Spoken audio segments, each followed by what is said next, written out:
I like painstakingly go through and fucking delete, like smoking a fruit roll up gusher blunt. Like, okay, go get rid of that. Why do I now remember that being a thing you actually did? Oh god damn it. It is 2:03 p.m. Sunday, March 20th, 2022. Welcome to episode 73 of the Fuckineh podcast. I'm your host, J.R.R. Tolkien, and I am joined by my co-host, George R.R. Martin. No. So basically this episode will never release, is what you're trying to say. Yeah. And in the meantime, I'll just do nothing but make other podcasts that are like related to this show but aren't the next episode of the show. You know what I mean? Nice, and I'll just die. So it's the legacy lives on forever. Oh, episode 73. My name is actually Dan. His name is actually Matt. But we thank you for joining us in whatever variety that we come in. Once again, for another comedy podcasting episode. A couple of globetards, I think we are. Or are you a flat? Definitely. No, fuck that. Globetard for life, bro. Okay, good. Just to declare, we don't. If you're a flat earther, you're not welcome here. Frankly, I mean, spherical objects are the only objects that we believe in. And pause. I believe in a lot more objects than spheres. I don't know. Nothing. Everything's circles, bro. Everything's a circle. Yeah. Time circle. Give me a little Mcinnady there. Time is a flat circle, man. Fucking hell. You know what I was thinking, dude? I was thinking, most podcasts do this thing where they give their listeners like a name that they call their listeners that's like related to the name of their own show. So I was trying to think this week, like what would we call our listeners? So like when we start the show, we're like, oh, it's our names and it's a podcast. Thanks. Like to be like, what's up? Blank. Like, what do we call them? Like fuckheads, Podophiliacs. I'm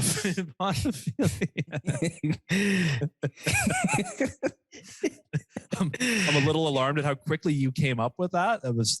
I had a second. You dragged on a bit, so my brain had time to work.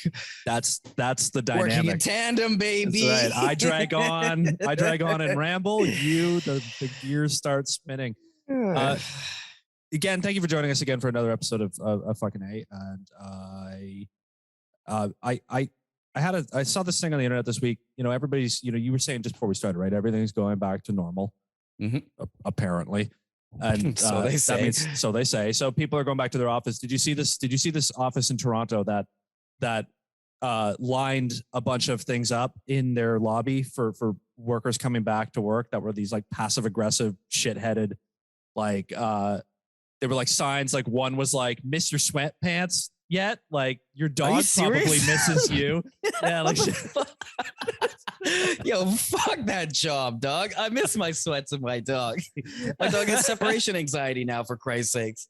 There you go. That's what I mean. So yeah, if you're an employer, for all of our business owning listeners, the dozens of them that we have, be more considerate about not poking fun at people having to commute to work again. I think that's a fair.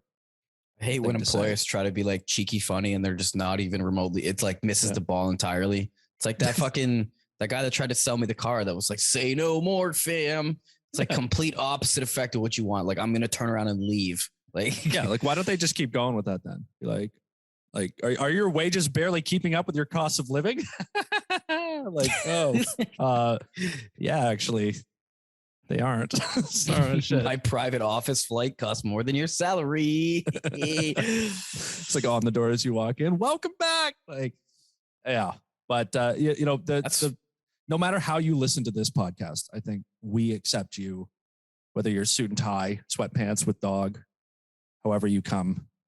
Fucking there for you. We respect you a lot more though if you're wearing like 1990s ski jumpsuits. I went to the beer fest yesterday in Toronto down at Steam Whistle. Oh yeah, do tell. And that seems to be the theme aesthetic is like 90s ski gear shit. My first year going, so I didn't know this. Wait, right? Like I'm for beer fest, or like is this a general society thing that I've completely no for beer fest? Okay. I wish it was for general society. It's fucking it's a badass look, right? Okay. So I walk in and the first thing I spot, there's like two chicks. One's wearing like a starter jacket, like a Phoenix Suns throwback. The other one's got like the old Memphis Grizzlies style one.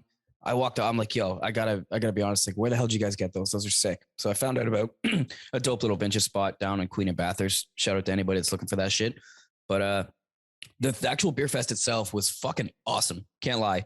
It seems that we've pretty much gone back to normal though, because I was in a giant fucking mud pit essentially because it was raining. But everybody just shoulder to shoulder packed up, slamming beers, no masks on. 100%. Like, we are back to normal, dog. And we'll see what happens. But great experience. I can't lie. As much as I believe in science and shit, I'm not gonna lie. From a selfish perspective, I had a fucking blast. Yeah, I mean, blast. that's like, but that's been the whole pandemic, right? Like, nobody has enjoyed this. Like, no one's been like, God, I love masks. Fucking great. Like, it's my favorite ugly thing. people do. It's true. And have you read the studies of things that it's like fucking up our ability to recognize faces and shit, and like. Like now we've forgotten what people look like because we only ever see them in public, like with masks on and all that shit. So, do you think that people will find you to be uglier or better looking? I feel like I look more mysterious. Put my sunglasses on and my mask, my hat, and they're like, "Who's this guy? Is he a robber? Is he a nice guy? You don't know." And then when I walk up close to you behind that like little side path outside the subway station that like people creepily walk down at 11 o'clock at night, I walk by and say, "You can go first, miss." They go, "Oh, thank you." Taking it back. You hit them with the eyebrow movements. You know, that's one thing I think I've really mastered in this is learning how to talk like, like there's a lot of Piggly Wiggly here going on with the caterpillar. Yeah, dude, you got to communicate with the top of your face.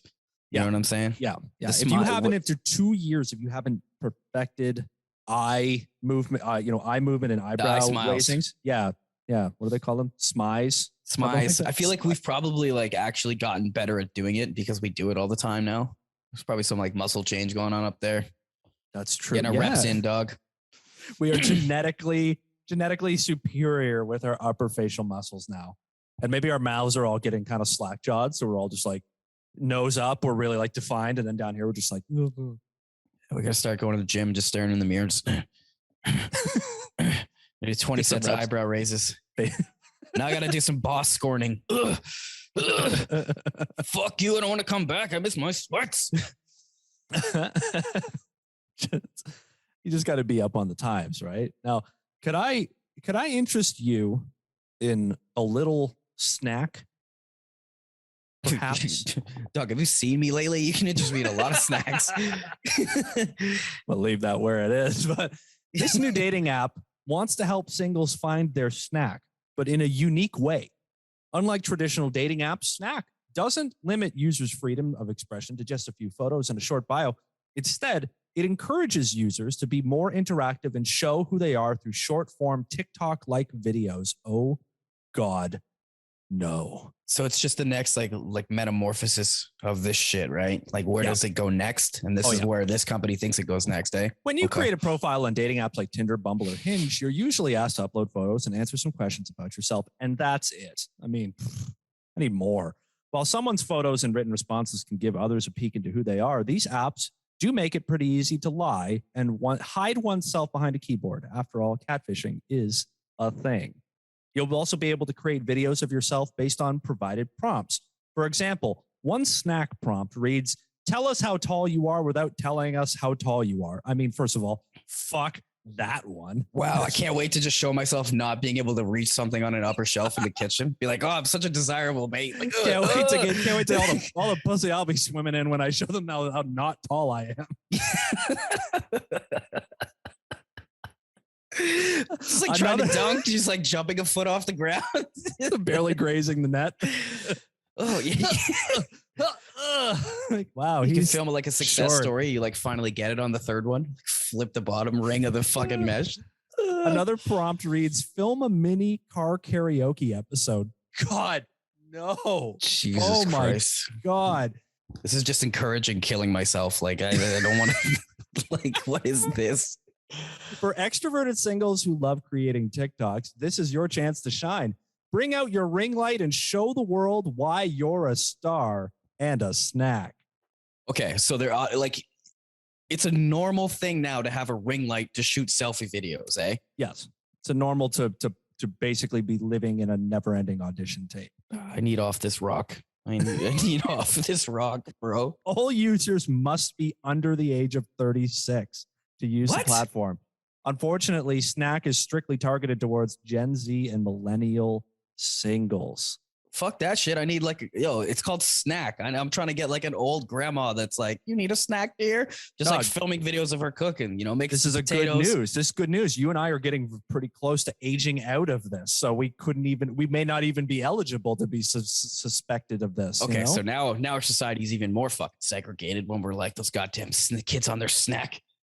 Yeah, pretty much. But I was thinking about this.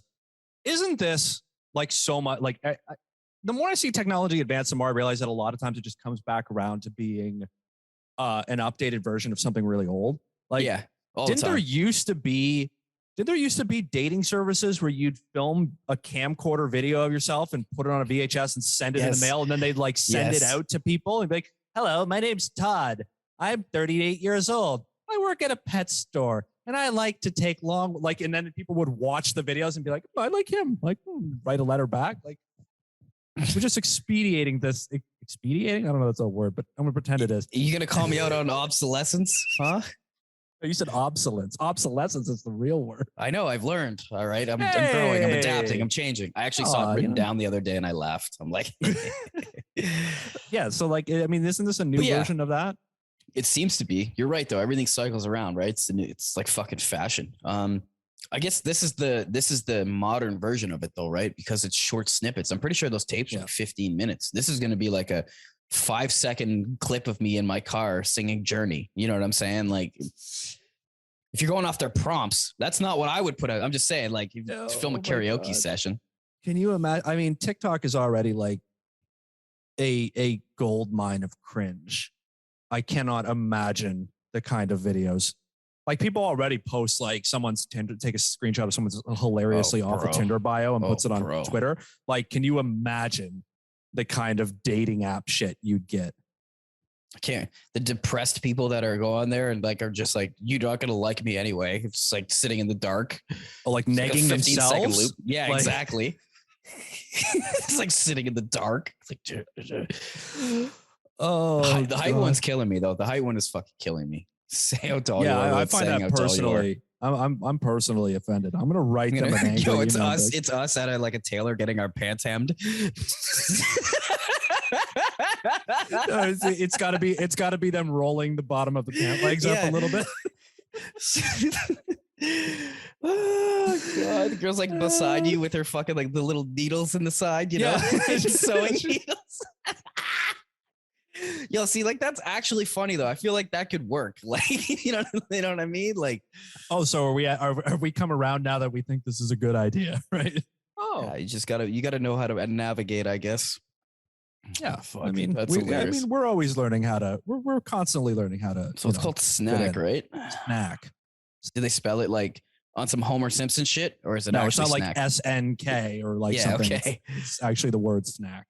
Right. So they unlike most tech companies, they left the vowels in the word this time. Oh, did they? Yeah. I mean, some of them I can't even pronounce anymore. It's like the seltzer we talked this for. It's either natural or neutral, and I don't know. Yeah, like, I honestly don't know. Just stabbing the English language and don't need this. We're just got that shit. You don't need a 15-minute long dating tip. You just need a 30-second clip. You just need everybody to pretend they're James Corden singing in their car. That sounds like where some creeps are gonna fucking definitely end up on there. Yeah, like how does this stop people from being creepy? It doesn't. Like, well, catfish are real. Like, all right, I could steal someone else's videos and put them up on a fake profile. Like, yeah, I can't wait to see the guys who think they're the Joker. They're fucking 30-second clips. That kind of shit. In the dark, like stare like close up, like nostril view of their face. Like, we live in a society. Wow, he's like dark. I like he's that. Mysterious. He might harvest my organs and laugh at me while he does it. Or he just needs he just hasn't met the right girl yet, you know? Yeah, the Harley Quinn savior. Yeah. I can fix him. Yo, have you seen, so we're talking about masks, obviously. Have you seen those fucking like those hockey puck, or not hockey puck, sorry, the like hockey like jock strap style fucking face mask, dude, that straight up look like the cup from a jock strap. Have you seen these? I have not. Oh my God, bro. I've seen a couple of them now. So it looks like a hockey cup, but inverted. So like the nose part is like the bottom, or it goes, oh, okay. That shit. I can't even fucking talk. Jesus Christ. Where your balls go would be where your nose goes, is what you're saying? No, where your balls go would be like where your mouth is, and where your dick goes would be like where the bridge of your nose is. You know, that's light. That sounds like good life advice right there. Where the balls go is where your mouth is. Yo, dude, I've seen some people walking around with these in public, and it's the dumbest fucking thing I've ever seen. Do they look like Bane masks? Yeah, that's exactly what it looks like, except it's like a fucking disabled Jason Voorhees with a Bane mask is what it looks like. Oh, it's got those like drilled holes in it. You know what I'm saying? Like that old school hockey mask. Holes in it? Yeah, bro. That's what I don't understand. There's some sort of like mesh screen underneath, but still on the front for like design. There's like holes in it, as like an old hockey mask would, but it's in the shape of the fucking cup that goes around your nuts and your jock. Okay. Dog, it's the dumbest thing. I've seen a couple of them now, and I'm like, who? You get out more than I do, so I trust that you've probably seen wide varieties of masks. Fucking ludicrous, bro. Like, I don't know how you put something on your face that makes you look like it cups your nuts and think you like, this looks better than a fucking surgical mask. Hey, way back, we did a story on the show about dudes who were selling leather face masks that had wallet slots in it that you could put your money right on your face. Oh my God. Yeah. I forgot about that shit, dog. Slamming your face against the tap. Forgot about that shit. Why do I even question anything anymore? Like, there's nothing to question, bro. Yeah, so it's like, why do we do that? Because we can, and we did. You should probably life. You should probably question your dentist, though. A dentist in Wisconsin has been found guilty of deliberately breaking his patient's teeth with a drill so he could collect millions of dollars to repair the damage with dental crowns. The alleged scheme by licensed Grafton dentist Scott Charmoli, 61 years of age, appears to have begun in 2015 when the number of crowns he installed abruptly increased. In 2015, Charmoli installed 1,036 crowns, well over the 434 that he did in 2014. So in 1 year, over double the amount of work he's done. This guy was looking for a yacht, you know? Oh, fucking Hundo P, bro. Amid the royal boom, his income increased by more than $1 million, going from 1.4 million to 2.5 million. Now, first, holy fuck, man, I gotta be a dentist. Like, these guys are making bank, dog. Dude, they're money factories. You 15 minutes, they're like, that'll be $190, please. Like, what? Like, yeah, just charge it to my insurance, though. Nobody even gives a fuck that I'm overcharging you. Yeah, I read this story, by the way, and I was like so absolutely unsurprised by this. Like, and then I was like reading people's comments, and they're like, "Oh my God, like, yeah, I had a dentist who was like this." Like, apparently, I guess the dental community is filled with grifters who do that, who like just basically try to scam for insurance to just be like, "Yeah, you have insurance, no one's gonna fucking look into it." Yeah, exactly. Mm-hmm. Like, exactly. Right? We'll just fly under the rug here. We'll try to like not do enough that we get flagged, and we'll just go about our business. Everybody's happy. Now, according to a federal indictment, Charmoli's scheme worked like this. He would take an x-ray or a photograph of the patient's pearly whites, point out a faint line or a spot on a healthy tooth, so basically lying to people about what they're seeing, and then he would tell the patient that the fleck indicated decay or a fracture that needed to be repaired with a crown, which is a dental cap that goes over a damaged tooth. Now, once the patient had agreed to the procedure, Charmoli would go to work with his drill to actually damage the healthy tooth, sometimes breaking off a piece, often a cusp. Charmoli would then stop and take another x-ray or photograph of the damage, which he would submit for insurance coverage to justify the crown. Then Charmoli would install a crown. Now, this guy was indicted by a federal grand jury on December 15, 2020, and just last week, the jury found Charmoli guilty of 5 counts of healthcare fraud and 2 counts of making false statements related to healthcare. Wow. He now faces a max of 10 years in prison for each count of the fraud and a maximum of 5 years for each false statement conviction.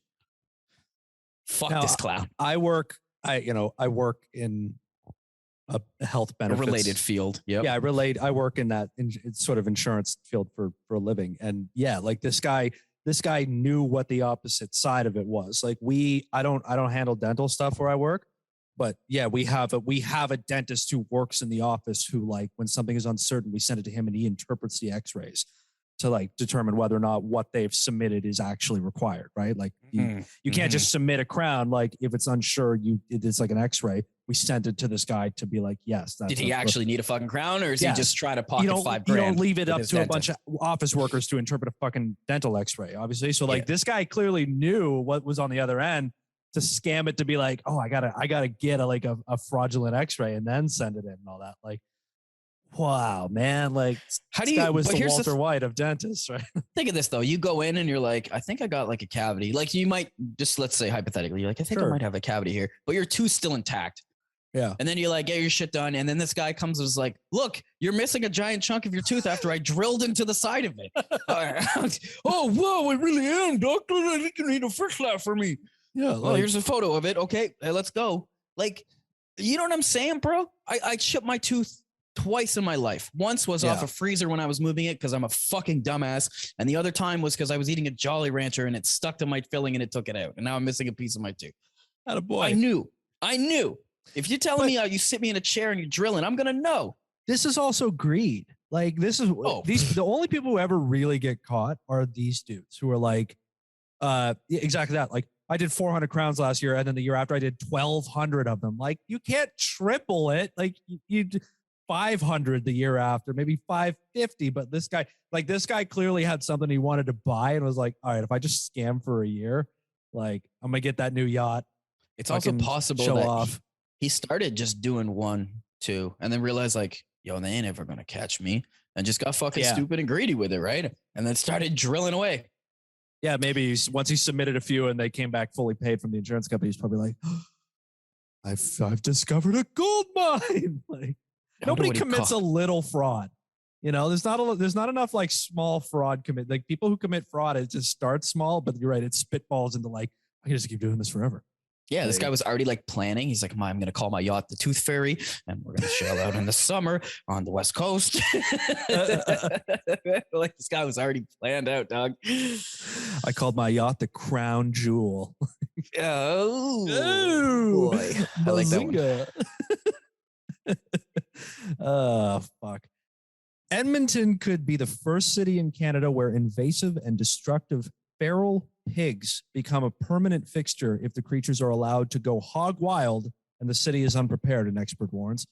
Wild pigs are spreading out of control across the prairies, many living in central Alberta, and could become embedded in Edmonton's River Valley without intervention, according to University of Saskatchewan professor Ryan Brook. Quote, they tear up the forest floor, native grasslands get destroyed, wetlands, water systems, they feed on anything where they can and will kill any pets for sure, he said. Jesus. Wild pigs. Jesus. Wild pigs are the worst invasive wild mammal on the planet. I don't think there's any debate about that. This motherfucker came in fiery. He hates pigs, dog. But they're destructive, bro. They don't, the whole like, you know, fat like a pig. They don't want, that's exactly what the problem is. They come in and will not stop eating. They'll eat themselves to death, which means that they'll destroy everything around you and kill your pets. You think this guy works for the bacon industry? Propaganda. Like, is he a representative of pharma? Big bacon. Big bacon? The big bacon industry has got to kill them all. He called them the swine scurrying about the prairies are, quote, super pigs, according to Brooke. Again, like, this guy sounds like a propaganda anti-pig guy or something. The pigs have their own banking system, okay? They don't spend their fucking food with other animals. They put them in a chamber. These aren't just pigs. They're super pigs. They're not setting their best. These are the worst pigs. They do nothing but eat all the resources. Brooke is glad Alberta has a strategy to manage the pests. Eat them all, I assume. Shoot them in the fucking face and eat them. Yeah. Last May, the Alberta Invasive Species Council also launched the Squeal on Pigs campaign seeking tips. Yes. Squeal on pigs. Yeah, there you go. And then it's just next level, bro. You got the squeals on wheels, you know, this like home delivered dead pigs. Boom, here you go. You just call them and you're just like, I saw a pig. They just like take care of it, bring it to your door. Like, since you reported it, we gift it to you. Like, oh, thank you. Honey, we got meat for a month. Quote, you can ignore wild pigs all you want until you can't ignore them. then they're at your doorstep and literally showing up in your house and coming into cities. I mean, it sounds like this is like what they say about terrorists. I was gonna say replace this in like the word pig with immigrant in this and put it on I put it on guns.com. Just post it right on guns.com. Be like, hey, I wrote an article for you guys. You cannot dabble in wild pig eradication. You either go in full hog and go hard and remove them, but you need a strategy. Tell me, bro, you can pick whatever word you want, terrorist or immigrant in this, and this article is 100 times better, dude. Yeah, that's what I mean. This guy like clearly went to that same school of thought and was like, I'm going to use this to kill all these fucking pigs. War on the swine. These swine coming in here to our cities, eating our food, terrorizing our families. Before you know it, they're at your front door. I can't even think this, kid. I can't. Oh my goodness. Next thing you know, they're taking over your schools. Oh my god. Stealing your jobs. Yeah. So if you're in Alberta, be careful about pigs, apparently. And if you really fucking hate them, then you need to look up Ryan Brook from the University of Saskatchewan. Who is a thought leader in the anti-pig community, I think. This guy feels like he's like the oppressed. He's like the big bad wolf in this story. The pigs have moved in, but he feels like he's the oppressed one. You know what I'm saying? He's like, these pigs took our houses. And then they weaponized the wind that I'm trying to use to blow down. I am the hero. Oh, fuck. Well, it's tough out there. So, you know, if you're pro bacon, then maybe you're I know what side of the story you're on, but joking aside though, pigs are fucked. They're so fucked, bro. You do have to wipe them bastards out. It's a shame, but they will eat everything. You know, that's just what I'd expect from an anti-pigger like you. An anti-pigger? Yeah.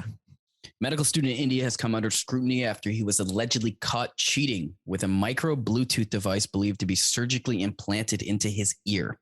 It was the student's final attempt on Monday to clear the exam in medical school after repeatedly failing it since getting admission into the college 11 years ago. Well, this is a practice. I want to sign up for this family doctor for sure. Now it's just immediately reminds me of the old George Carlin joke. He's like, somewhere out there is the worst doctor in the world, and somebody has an appointment with him tomorrow. Now, the student of the private medical college was appearing for the exam at Mahatma Gandhi Memorial Medical College when he was found with a mobile phone in the inner pocket of his trouser, which was connected to a Bluetooth device implanted in his ear. Wow. After questioning by the college officials, one official reportedly said that he had a skin-colored micro Bluetooth device that was fixed into his ear by a surgeon. So my guy didn't have just like a little earpiece in. Like this guy went to like an actual fucking doctor and was like, so somebody who did pass the exam and knows what they're doing helped do this for him. Weren't we saying something about, you know, crooked medical field trying to make bank? Like, evidently, yes. There's some doctor out there who will help some shitty doctor get it through his exam with the medical. It's like a Minority Report fucking surgery over here, man. Wow. Like, yeah, you just see a guy in a back alley. It's like, I got you. Now the college wouldn't release the name of the student. They're trying to protect their own shit, I guess. But that being said, this guy's 11th attempt at the fucking exam. Bro, go home. Your parents are gonna hate you either way. Like, they're not gonna be proud when you finally graduate. They're still disappointed in you. Like, what do you say about people's? I mean, I've never been that desperate to try something like that, but I mean, I'm not desperate to get listeners for the show, but I don't know how depraved I can be in that regard. You ever see somebody like flat out cheating in college when we were there? Of course, Scott, all the time. I see mad people. There was one exam, I couldn't believe it. It was sociology in first year with fucking that teacher that was like insane. Well, that crazy old lady. Yeah. That one was nuts. But there was like these 4 Chinese kids that were like talking to each other, in like really like muffled Chinese, really low. And they were like in a 4-square squadron. And they were just like legit straight up like mad cheating. I couldn't 4-square squadron. They were like ready to 2x2 formation, of course. Dude, I couldn't believe it. I was sitting there and I'm like, how are you guys not getting caught right now by the TAs? Like, this is the most obvious shit I've ever seen. But they went through their shit. Now I'm no snitch, obviously, right? I just did my shit, took my 75 and went home. Like, thank you very much. Hey, showed up. Well, and not did an okay. A. Sorry, I said A. But it's really like a C. But, yeah, it's like in university, that's not good. They're like, oh no, in university that's a B, isn't it? 75. That's a thanks for your tuition money. Like, a degree's a degree. You're not an idiot, but also like you're not going to be changing the world. Yeah, no. Thanks, bud. Thank you. Have a good one. Enjoy your your improved reading ability. That's about it. That's all that says about you. And your now lifelong crippling addiction to weed. So sorry, bud. Thank you. As this guy wears an existential dread sweater. I am. And when something finally becomes video clips, as I've started to do, people can see it for themselves. I hate it because like I saw it and I'm like, oh, that's the best sweater I've seen in time. And I wish I would have saw that before you and bought it. So they came in different colors. You could have bought it too. Nah, I can't now. Can't now. You know, you don't want to bite this drip. You know, that's tight, bro. Like, what am I supposed to say? That shit's fucking tight. Thank you. Is it a skull that it's holding instead of a basketball? It's like the Shakespearean, like to be or not to be fucking. Oh, that's even better. Oh my God. I know it's multi-layered. Okay, that's even fucking bet. Wow. You got to be a real nerd to pick that one up. What's the Hamlet skull?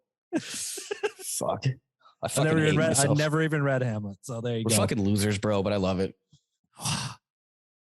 Losers with an award-winning podcast. Someday. Yo, dream big, dog. Dream big. I do. You know who dreams big?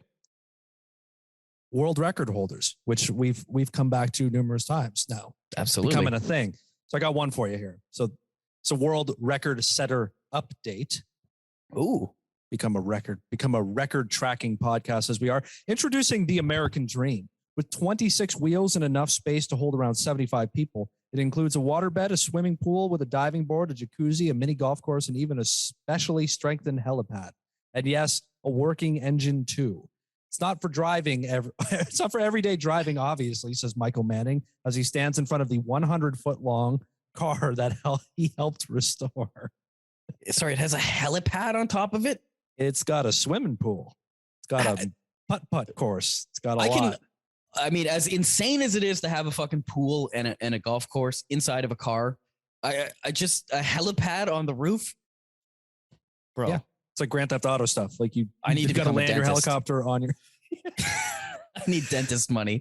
The creation of car collector and builder Jay Orberg, the automobile originally measured 60 feet. Weak, but when he built it in 1986, I mean, even 60 feet is kind of boss shit. It's kind of Scarface. So he added shit, right? 40 feet to this, or he built a new one? Yeah, apparently considering it to be a little on the short side, Orberg later added another 40 feet to its length. And for reasons that aren't immediately clear, although the inability to go anywhere in it might have been one of them, the absurdly long vehicle was eventually abandoned in a New Jersey warehouse. It was bought and sold a couple times, and then it was restored recently for $250,000. Why? Because we can? Because I did 600 more crowns this year. That's why. That's right. That's why. Manning and his team even added a tiny bit of length to the vehicle to break the American Dream's own record as the world's longest car. It's now on display in Orlando for visitors to enjoy. As for the vehicle's future, Manning appears keen on keeping it going, saying, eventually, we're going to extend it. Yes, that's what America's all about. That's the dream. Fucking right, dude. No, like, think of the turning radius on that path. But no wonder you don't drive it anywhere. You can't turn. Its turning radius is like 6 city blocks, I assume. Yeah. Like the most minute, like, that's what I mean. Like, there's no way this thing is even remotely drivable. Yeah. Like, so it's just a pure gimmick. Like you would like maybe rent it out on fucking, I don't know, some of those weird, like, yeah, like a flatbed would deliver it and just leave it on the side of the road for you to like come party in it. Yeah. And land your helicopter on, of course. It's going to drive 2 feet forward and 2 feet backward. You've officially driven in the world's longest car. Bullshit. So shout out. I'll make sure to bring that up, next year when we go through this year's Guinness World Record up. So think of the guy that owns this shit. You spent all this fucking money to buy it. Then you put $250,000 to fucking renovate it, yada, yada. So you suck a lot of money into this bad boy. Yeah. And like, would you even be able to let your guests fully enjoy it? Cause like you can't play golf after you just got to the pool. You're going to fucking soak the grass, man. Like, what are you doing? There'd be a bunch of bullshit like that. Like, how wild can you really get in that thing? You know what I mean? 75 people, couple swimming pools, golf. Wouldn't trust anybody. Also, how does the golf work? I mean, like, I've seen it. It's just like a really long limo. So like you just kind of like hunched over a back seat, like putting, like up and down the. Yeah, you wouldn't be able to stand up, right? Like and actually fucking golf. You crick your neck doing that, you know? Lay down and shoot your fucking club like a pool cue. Yeah, hey, we've all done that every now and then. Yeah, I've partied in a few 100-foot vehicles, you know, like I know what it is. Yeah, I was gonna say you're a connoisseur of the century long vehicle. Oh my gosh. I'm definitely not a connoisseur of beer though. My favorite beer I had yesterday was a fucking cake flavored beer. It was so good. It was so good, bro. Look, I'm not even allowed to drink beer anymore, but even I think that that is an affront to everything that is good and holy about the brews of the world. Cake sounds beer, like it. It was bomb, dude. Bomb. Like came back for another sample of it. So fucking good. Like the tail end taste was so nice. Like, you're the reason why they just keep making flavored everything. no, because I tried a bunch of the other shit there, and like the other flavor was dog shit, bro. Have you tried this Starlight Coca-Cola? No, I don't even know what that is. I attempted one the other day. I mean, just like, I mean, it's like a leprechaun jizzes in your mouth. It's so gross. It's just like cotton candy, oh my Coca-Cola, God. sweet. It's just like it's like it's tasting the rainbow. It's just so fucking god awful, like sickening, like really sickening and awful. Is this some like new like? Is this some new like shit or? Yeah, I literally went to the store before I jumped on. I saw it. I got a Canada Dry instead. I decided to get my fake ginger ale as opposed didn't want to get mouth fucked by a leleprechaun. I didn't want to get mouth fucked by not today at least. You know, I mean maybe not on the today. weekend. Not today. All right, give me one more. All right, let me pick a good one here. We've been talking about wild animals, so this works quite well. Research from the BYU Wildlife Sciences professors finds that when hunting season starts, elk in Utah move off of public lands where they can be hunted and onto private lands where they cannot be hunted. And then when hunting season is over, they shift right back to the public lands. So the elks have figured out how not to get shot in the face. The state-funded study found elk's use of public land decreased by over 30% by the middle of rifle season. Quote, it's crazy. On the opening day of the hunt, they move. And on the closing day, they move back. Said study senior author and BYU professor Brock McMillan. It's almost like they're thinking, oh, all these trucks are coming. It's opening day. We better move. While this fascinating animal behavior is actually quite problematic for the Utah Division of the Wildlife Resources. It's because dense elk populations can be harmful to habitats throughout the state, even disrupting farming operations as they are prone to steal food from livestock grazing on private lands and cause damage to farming infrastructure. In fact, they're so disruptive that the state is bound by law to manage elk populations. What? Yeah, dog. So this is just like the pigs, right? They're like almost an invasive species on these spots. Guns.com is furious by this story. Freaking, bro. Like, people are probably thinking like these guys are fucking shills for Guns.com. They joke about it, but they actually love this shit. And like, why won't these stupid animals stay put so we can fucking shoot them in the face like God intended us to do? While this is fascinating animal behavior, it's actually quite problematic for the Utah Division of Wildlife Resource. That's because dense elk populations can be harmful to habitats throughout the state, even disrupting farming operations as they are prone to steal food from livestock grazing on private lands and cause damage to the farming infrastructure. In fact, they're so disruptive that the state is bound by law to manage the elk populations. Quote, the state has been getting complaints on both sides of the issue with elk migrating to private lands. One side says there's not enough elk to hunt, and the other side says the elk are eating us out of our home and our fucking house. It's been found that the introduction of private land hunting was successful in altering the distribution of elk across the public land. So what they've ended up doing was they actually created permits that you had to clear with the landowners themselves to be able to hunt on private land, to be able to combat this. Because the fucking farmers want them gone too, right? So they're like, yo, like, come fucking shoot these elk. You take them out of here. Now, as a result of the work, Utah has now permanently implemented private land hunting permits for elk. The hunters must coordinate with the private landowners on using those permits, but it now gives landowners the ability to take care of the problem as needed. Oh. See that, nature? You can't win. You just, you test us, we'll find a way to get you. You think you're smart? You heard our truck coming? You're going to dodge our bullets? Nah. Nah. Those are imaginary state lines. I can shoot you wherever the fuck I want. Evidently. Yeah. So just like the pigs, it like actually is an issue and they need to be dropped, right? But it is kind of funny from an outside perspective to think they're like, oh, we got away. We're so smart. Like, yo, good for you, animals. It's just like a reminder that like there is no limit that we will go to not fucking just. And then just like the pig story, it's like every every time there's something like this, it always gets like, it gets painted as like, it's the fucking animals, really. These fucking pigs, all they do is eat everything and fuck everything up. These stupid pigs, we need to shoot them in the face. These elk, they go onto our land, they eat our crops. We need to shoot them in the face. It's like, and then put them on our fucking walls. We keep blaming the animals. Why is it like they're not the issue? Yeah, the issue might be that we've like legit destroyed their homes and live where they used to live now. Yeah, the pigs in Edmonton are like, this is weird. I swear this used to be like habitat. Like, no, it's a mall now. Like, oh, okay, I'm going to go over here. What are you doing over there? Like, fucking little garbage trousers. Honestly, though, like the whole invasive species thing really is a funny concept, isn't it? Especially when it's not an invasive to that area. Like, yeah, if you bring a spider from Asia that's not supposed to be in North America, okay, sure, fine. But like, if it's a natural animal in the area, like, oh, there's too many fucking elk. There's too many fucking elk here, bro. Yeah. I mean, I'm gonna be. This is the most like big brain deep cut of all. But like, I think the real invasive species is us. Oh, humans are a parasite, Neo. That line always stuck with me from fucking The Matrix. My edgy 16-year-old brain couldn't handle it. It was like, oh my god. We also kind of are. Really? We are. That's the thing, right? Like, as much as it's like, oh, that's edgy, it's like there is some truth into it, right? We fucking drag everything out the planet and bleed it dry and then go, we need to go to Mars now. We fucked this one up. Do the fucking same damn thing, brother. Mm-hmm. That's how it works. Now I have a game for you. Prepared something fun. Would you like to play a game? As long as you don't ride out on a tricycle with a fucking mask on, where I'm down. What kind of mask? Like a nutsack hockey mask thing, or leather mask, or? At least I'd laugh before you killed me. So that's good. I'd be all right with that. He's a murderer, but he makes his victims laugh. You look like a fucking dumbass.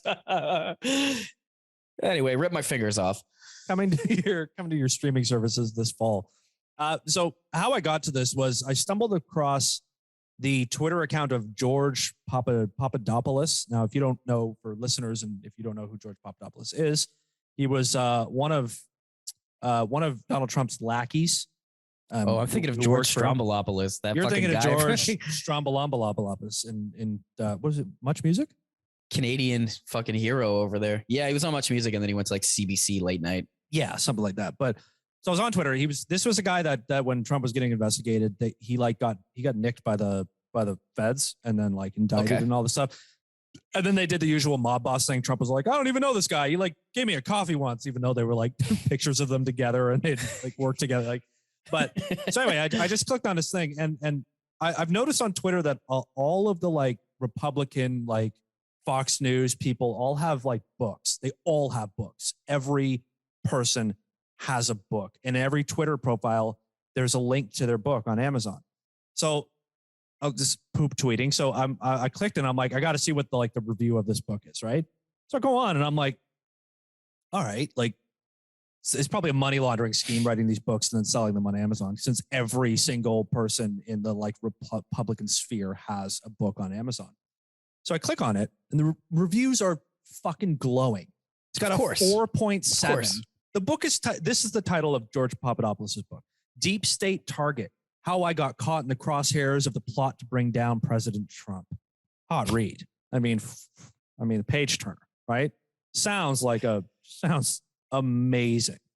So I started to look around because, there's the people who bought this book also liked these books. And one after another, every single one of them, thousands of reviews, glowing reviews, 4.8s, they're all up there. I mean, so I got thinking that we'd play a little game. So I have 10 square offs here. Okay. So we're going to play a game where you are going to have to guess between one of these right-wing conservative Republican books and some of the greatest literature ever written. And I want you to guess which one has a higher Amazon 5-star rating. Oh my good fucking Lord, dude. Okay. I got 10 matchups, 10 square offs. Are you prepared to run the gauntlet, my friend? Let's fucking do this, bro. Okay.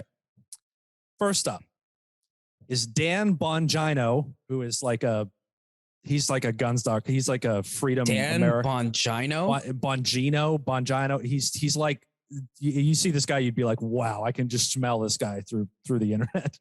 It's like a smelly pussy. He's like the furthest of the far, like crazy fucking like pro gun, pro everything. Anyway, so his book. So call him Bongino then. Anything fucking vagina related. Yeah, absolutely. Exactly. His book, Follow the Money: The Shocking Deep State Connections of the Anti-Trump Cabal. 5,000 reviews. Okay. He's going to be squaring off in round 1 versus Charles Dickens' A Tale of Two Cities with 5,600 ratings of its own. Who do you think wins? It's Bongino versus Dickens. And I'm only now realizing that those names accidentally. That's why I'm laughing, yo. I was not intentional. About to get fucked, bro. I got to go with Dickens on this one. I'm going Dickens. Okay. Fuck that Bongino. Unfortunately, the winner was Bongino, a 4.8 to Dickens' 4.5. Yeah, okay, because A Tale of Two Cities loses out to this fucking book. Indeed, it does. A Tale of Two Cities, I mean, whatever. But the shocking deep state connections of the anti-Trump cabal, it's right there in the title. Dickens, A Tale of Two Cities, a tale, boring, shocking, deep state, all that's lost on the title, really. Real tale, bro. The real tale is the injustice done to the Republican Party. The real truthy tale. It's happening right in front of your fucking eyes, man. All right. Well, it's okay. You got plenty of time to recover here after that. So number 2, Miranda Devine. She's a New York Post, Fox News contributor. Her book, Laptop from Hell: Hunter Biden, Big Tech, and the Dirty Secrets the president tried to hide. Big Tech shows up a lot on these books, by the way. I bet it fucking does. 4,700 ratings for this book. Now she's squaring off in round 2 against Ernest Hemingway's For Whom the Bell Tolls. Also 4,600 ratings. I read that a little while ago. Great book, by the way. Great fucking book. But have you read Laptop from Hell? I haven't. And you know what? I think I'm missing out on a fantastic book. Now the issue. Will Dan put 2 in a row on that? So you're trying to play me. I'm gonna say yes, he would. I'm going with the. Are you going Miranda Devine's Laptop Miranda from Hell? Devine? Absolutely. You are correct. She beats out this week's Hemi's weak soy boy lib fucking For Whom the Bell Cucks. 4.6 to 4.5. Yo, Miranda For Whom Devine the Bell takes Cucks is an incredible book. I knew it. I knew she was gonna outclass him. It was too good of a book. You know, too good. It actually loses ratings because of how good it is, right? Yeah, there's also people that probably don't agree with the anti-war sentiment in it and shit like that too. So they'll that's downvote just that it. woke. That's just that soy boy beta woke lib fucking cuck bullshit is what you're saying. Yeah. It's not a strong book like Laptop from Hell. Yo, trench warfare, nothing. Doesn't matter. Hunter Biden. Nothing doesn't matter. Who shoots in trench? Like nobody fights like that. That's right. Fuck out of here. Right. It's pussy. It's not hand to hand. You know, it's not some Steven Seagal shit. So, good job. You've broken even. Ding, ding, ding, ding, ding. Number 3, round 3. The man, the myth, the legend, Ben Shapiro's Facts Don't Care About Your Feelings. His like title album, 3,400 reviews, squares off against Maya Angelou's I Know Why the Caged Bird Sings. One of the great works of literature. Shapiro, Angelou, heavyweight battle. Shapiro is the ultimate cuck shill, so I'm going to say he loses out to Maya Angelou. I'm going Maya. Maya Angelou comes up big, 4.8 to 4.7. Let's fucking go, bro. Shapiro devastated. What will he do? Girl. I can't wait for his response, his rebuttal. I need his podcast rebuttal to this devastating turn of events. It's exactly what his self-titled book would be, you know? He'd just be like, that's bullshit. This is fact, and they don't care about your fucking feelings. Amazon ratings don't care about your feelings, cuck boy. Sorry. Suck it, Ben, you fucking loser. Round 4. My wife's dry as a fucking sandpaper because she doesn't get turned on when I fuck her. Vaginas don't get wet. That's scientific fact. Yo, pause. Like, can you imagine self-owning really yourself? Happened. I know. That's what I'm saying. Can you imagine going out to the world and being like, I can't get my wife's vagina wet? Women don't operate like that. This man is a real person who actually puts himself out there. See, look, every time you're worried, you know, like even I last few years doing podcasts and writing and stuff, I'm like, I'm always like skeptical about like putting myself out there like anybody is. But you just have to be reminded by guys like Ben Shapiro that like you really be hard pressed to fuck up the way these guys can do from time to time. Just get destroyed like this online. Like the self-owning is what kills me, bro. It's not even that someone's making fun of you. It's like you go out there yourself and boast about how you can't get your wife wet. And then everybody comes after 2 pumps. What are you talking about? That's scientific fact. That's just evolution. Right? Right. Round 4. Glenn Beck and his The Great Reset, Joe Biden and the Rise of 21st Century Fascism. Again, strong. Every one of the titles of their books are title, semicolon, longer title. You know what I mean? Seems to be a formula, yeah. Every single one of them. And then the subtitle is always like much more aggressive than the initial. It's like it's like a catchphrase and then a very aggressive description. How the left U.S. government is butt fucking the American citizen. Exactly. Oh, thank you. Okay. You're halfway there. You're halfway there. You could be selling books in no time. Glenn Beck is facing off against Jane Austen's Pride and Prejudice. Ooh, never read that, but I know about it. Is that good enough of a book, or is there enough hate on it? I'm gonna go with Americans getting butt fucked against Pride and Prejudice on this one. You are correct. Beck triumphs 4.7 to 4.6 on the Amazon rating scale. Sad news. That's sad news, man. Well done. You are currently 3 for 4. Whoa. Doing all right. It's about to fall off. I was going to have to give you a prize. Fuck. Round 5.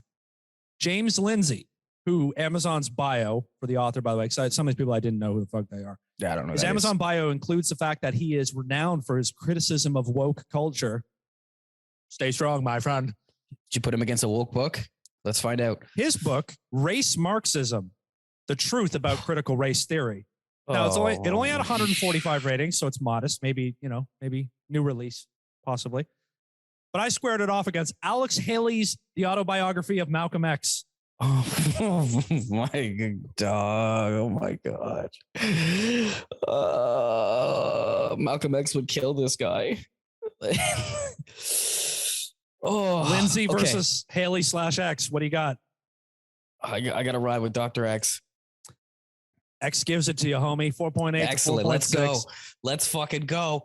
You're on fire. The truth prevails. I'm gonna get a little thing out for you here and put like flames around your. I need a counter. Border of you. Ding ding ding, ding ding ding ding. 4 for 5. Atta boy. Here we go. Round 6.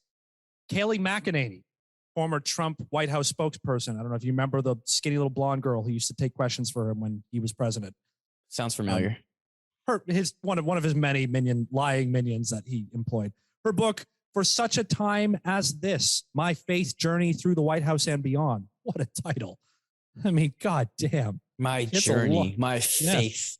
Yeah. My faith journey. It's not even really like a properly formulated, but okay. Anyway, 2,400 ratings on her book.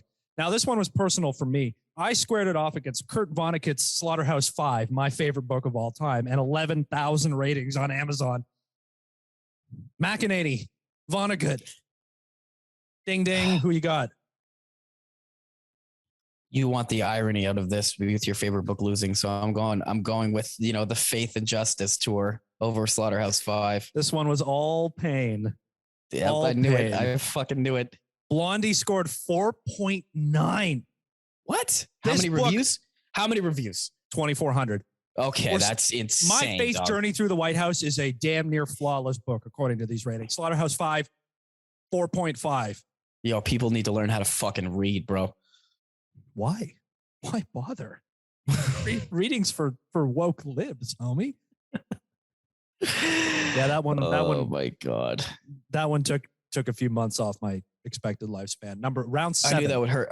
I knew that would hurt you, like, personally. I'm like, I psychoanalyzed you here. I'm like, yeah, you are. I really got to do a better job before in this game because you're 5 for 6 now. So, but I've tripped you up before, so maybe every dog has his day. Round 7. Sarah Huckabee Sanders, the other of Trump's spokespeople. I think the one that Mcinnady replaced. They all have books, all of them. I'll be prepared because this is the other spokesperson. This is speaking for myself faith, freedom, and the fight of our lives inside the Trump White House. Oh my God, dude, these really are copy and paste titles, eh? How'd you like the alliteration? Faith, freedom, fighting for our lives. Oh, I see. Yeah. Triple F. Yeah, there you go. It's a fire title. 6,300 ratings, by the way. Squaring off against Fyodor Dostoevsky's The Brothers Karamazov. Epic tale of humanity. Never read that one. I read Crime and Punishment, but Dostoevsky, I mean, it's like 9,000 pages and like tiny oh text, so. fuck, dude, no kidding. Felt the same way. I was reading it falling asleep on a train. I was like, I gotta read this later. I bet you fell asleep. Do I rock with those? Do I rock with Doi? Or do I go? I gotta go with the triple F alliteration, bro. I need the wrestling character villain over here. Now I fucked you over on this one. It was a dead heat tie, 4.8 each.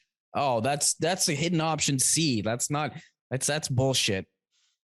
Take it up with the refs, homie. Unfortunately, Fuck the refs. Huckabee Sanders equivalent with Dostoevsky. So says Amazon.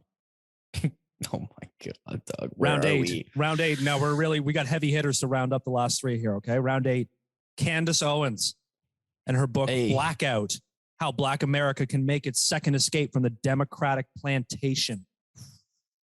Sizzling hot, that title. Goddamn. 20,000 reviews, by the way. Holy fucking scripoli. 20,000 reviews. Holy shit. Yeah, no kidding. Candy coming in hot. But she's squaring off against, I mean, I took it way back. Owens versus Plato, the Republic. Oh, Jesus. I'm going to have to go with Candace Owens because I feel like people just aren't going to give Plato the love he deserves at this point. It's not even close. That this fucking boring old butt fucking child diddler from ancient Greece. Exactly. 4.9 to 4.5 wasn't even a fucking contest. Who needs forms? K forms aren't real.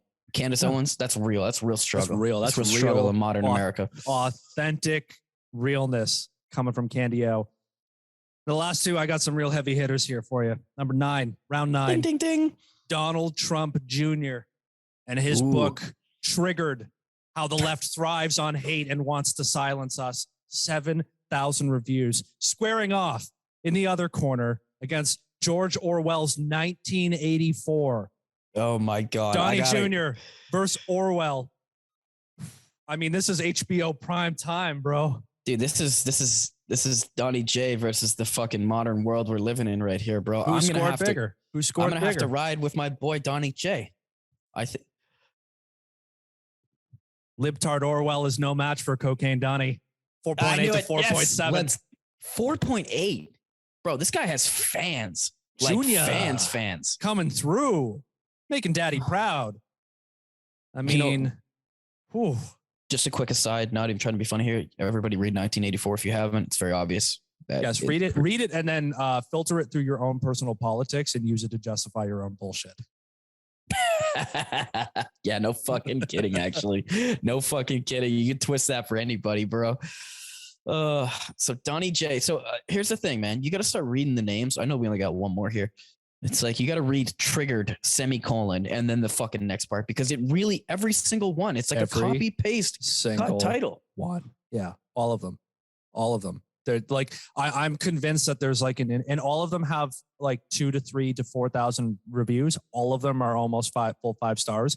And it's just like, dude, every single, like, you're telling me that there are thousands of people who are out there reading every one of these books about the deep state, woke, left, lib.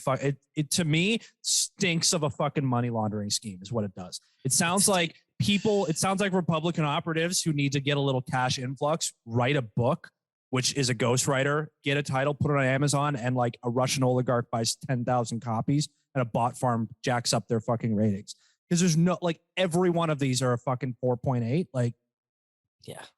No, I feel you, Doc. It definitely sounds like there's some sort of like a corporation that they're all using. Yeah. Just because it's so formulaic, right? It's like those it's like YouTube podcaster type people who take those courses on how to like be successful on social media, and then they're all copy paste the same shit. Yep. You know, they all go on Fiverr and get the same person to make their thumbnails with like the supplies. Like, oh my god, like faces and shit, like for everything. Now, round 10, the climax. This is it. This is the big one. Big Donnie Trump and his literary masterpiece, The Art of the Deal. 11,000 reviews, by the way. Squaring off against Harper Lee's infamous To Kill a Mockingbird. 56,000 ratings.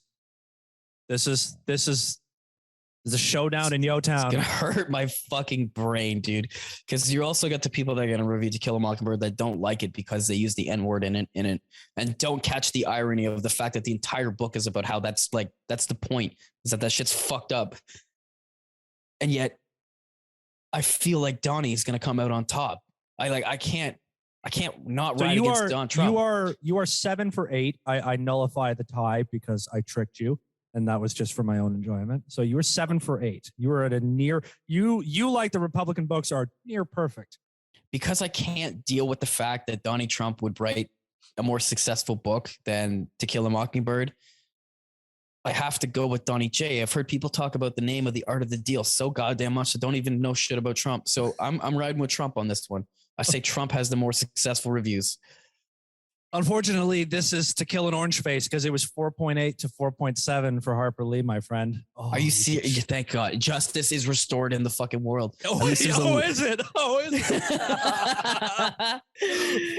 This arbitrary game that your co-host made up and matched things up accordingly has restored justice to the world. Did you read To Kill a Mockingbird?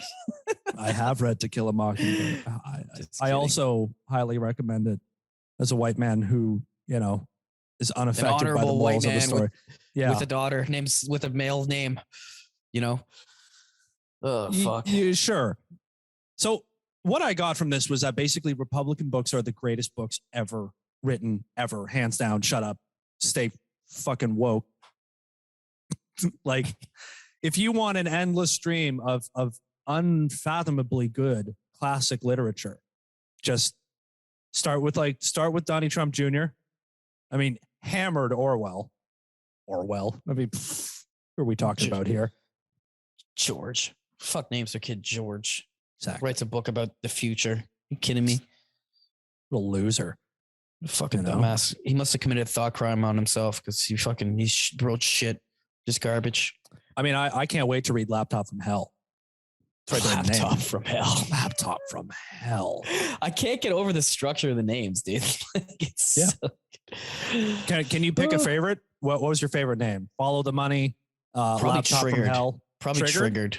Yeah. Straightforward. You want you're riding with Donnie Jr. Yeah. Donnie Jr. I think he just punches it right in the mouth there. Maybe Shapiro. He's got a facts don't care about your feelings. Exactly. He's right. They don't give a fuck, dude. How excited do you think he got when he first thought of that term? Like the first day he was like sitting around, fresh off a dry fucking of his wife.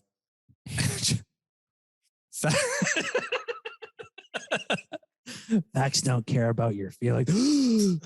Scrambling to his computer to write that down. Facts don't care about your feelings because I already came.